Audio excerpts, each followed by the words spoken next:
Hi friends, எல்லாருக்கும் வணக்கம். இந்த வெயில் காலத்தில செடிகள் எப்படி இருக்குன்னு பாருங்கள். அதாவது எல்லா செடியும் ஒரே மாரி இருக்காது. சில செடி கொஞ்சம் நல்லாயிருக்கும். ஒவ்வொரு விதமான நோய்கள் வரும். அப்படி ஒண்ணு ஒண்ணா தனித்தனியா என்கிட்ட இருக்கிற செடிகள் எப்படி இருக்குது அப்படின்னு பார்க்கலாம். இப்போ இந்த செடி பார்த்தீங்க அப்படின்னா, ஒரு பெரிய செடி தான். புதுசா வந்த தளிர் எல்லாமே வெளிரி போய் வந்தது. அப்போ சிலர் சொன்னாங்க, இது நியூட்ரிஷன் டெஃபிஷியன்சி அப்படின்னு. ஆனா உரம் கொடுத்துருக்கிறேன். வழக்கமா 10 நாள் ஒரு முறைன்னு, இப்போ 15 நாளைக்கு ஒரு முறை, 20 நாள் ஆயிருது. ஏன்னா, இந்த வெயில் காலத்தில நம்ம உரம் அதிகமா குடுத்தாலும் சூடு, மருந்து அதிகமா தெளிச்சாலும் சூடு அந்த மாரி இருக்குது. அதுக்கு பிறகு என்ன பண்ணேன், உரத்தெல்லாம் ஸ்டாப் பண்ணிட்டு, லிக்விட் ஃபெர்டிலைசர்ஸ் மட்டும் குடுத்தேன். கொஞ்சம் தண்ணியா கலந்து, ரொம்ப ஹார்டா இல்லாம. அதுக்கு பிறகு இப்போ பாருங்க, இந்த புதுசா வந்த தளிர் எல்லாமே கொஞ்சம் டார்க்கா, கிரீனிஷா வந்திருக்குது. அந்த மாதிரி கொஞ்சம் பார்த்து பார்த்து நம்ம கொடுக்க வேண்டியது இருக்குது. பழைய தளிர் எல்லாமே வெளிரி தான் இருக்குது. ஆனா, புதுசா வர தளிர் எல்லாமே இப்போ நல்லா பெர்ஃபார்ம் பண்ணுது. இது ஒரு 14 இன்ச் பாட்ல வச்சிருக்கிற ஒரு பெரிய செடி தான் இது.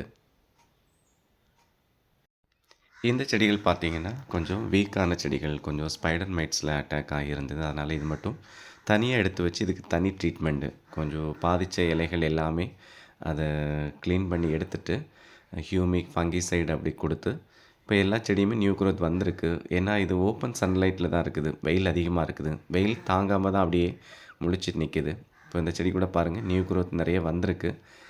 இனி இத அப்படியே கொஞ்சம் கொஞ்சமா ஃபீட் குடுத்து நம்ம கொண்டு வந்துரலாம்.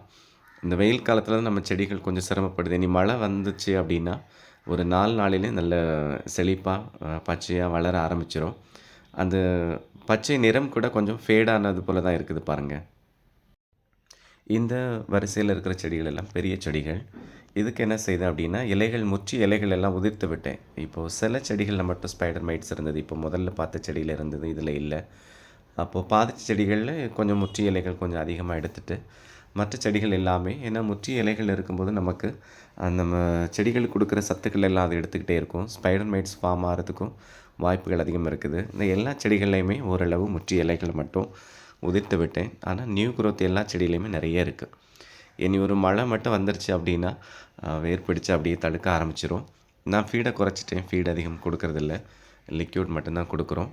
எல்லா செடிகள்லையுமே நல்ல குரோத் இருக்குது. இது மனஸ் பாருங்க, பெரிய செடி தான். தண்ணி மட்டும் தவறாம ஒரு நாளைக்கு 3 முறை குடுக்குறேன். ஏன்னா வெயில் அதிகமா இருக்கிறதுனால, மதியமும் கொஞ்சமாவது தண்ணி குடுக்க வேண்டியது இருக்குது இந்த செடிக்கு. இந்த செடி பாருங்க, எல்லா ஸ்டெம்லயும் நியூ குரோத் இருக்கு. இந்த வெயிலுக்கு இவ்வளோ தளிர் வரதே பெரிய விஷயம் தான். இப்போ நம்ம முற்றிய இலைகள் கொஞ்சம் உதிர்த்து விட்டதுனால, இந்த நியூ குரோத் எல்லாமே நல்லா அழகா மொட்டு வச்சு பூக்க ஆரம்பிச்சுரும். ஆனா, தொடர்ந்து நம்ம பூச்சி மருந்து ஒரு வாரத்துக்கு ஒரு முறை தெளிச்சுக்கிட்டே இருக்கணும்.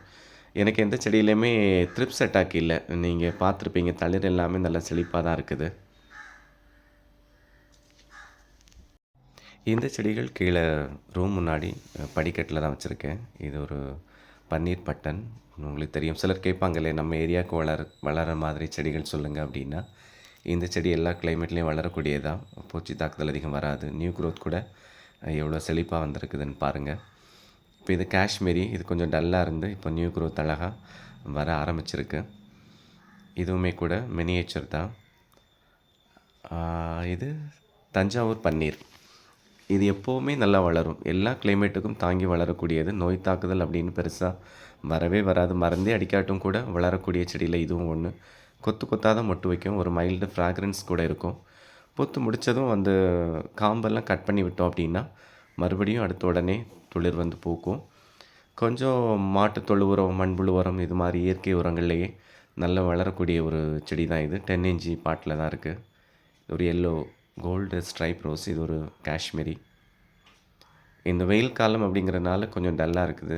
இலைகள் கூட வெளிரி தான் இருக்கு. காஷ்மீரி இதுவுமே எல்லா கிளைமேட்டுக்கும் தாங்கி வளரக்கூடிய செடி தான். நியூ குரோத் நிறைய வந்திருக்குது எல்லா செடியிலையுமே. நம்ம மனுஷங்க மழைய எதிர்பார்க்குற மாதிரி, செடியுமே மழைய தான் எதிர்பார்த்து காத்திருக்கு. இந்த செடி எப்படி இருக்கு பாருங்க. சோலேர் எவ்வளோ நியூ குரோத் வந்திருக்கு. செடி எல்லாமே நல்லா செழிப்பா இருக்குது. இதுக்கு என்ன காரணம்னா, நான் தொடக்கத்தில சொன்னது போல ஃபீட் எல்லாம் நிறுத்தி லிக்விட் ஃபெர்டிலைசர்ஸ் தான். அதாவது வாழைப்பழ தோல் ஊறல், வெங்காயத்தோல் ஊறல், புளிச்ச தயிர், இதுதான் நான் ரெகுலரா குடுத்துட்ருக்கிறேன். அது போக எப்சம் சால்ட், என்பிகே 12-60-10 இதுதான்.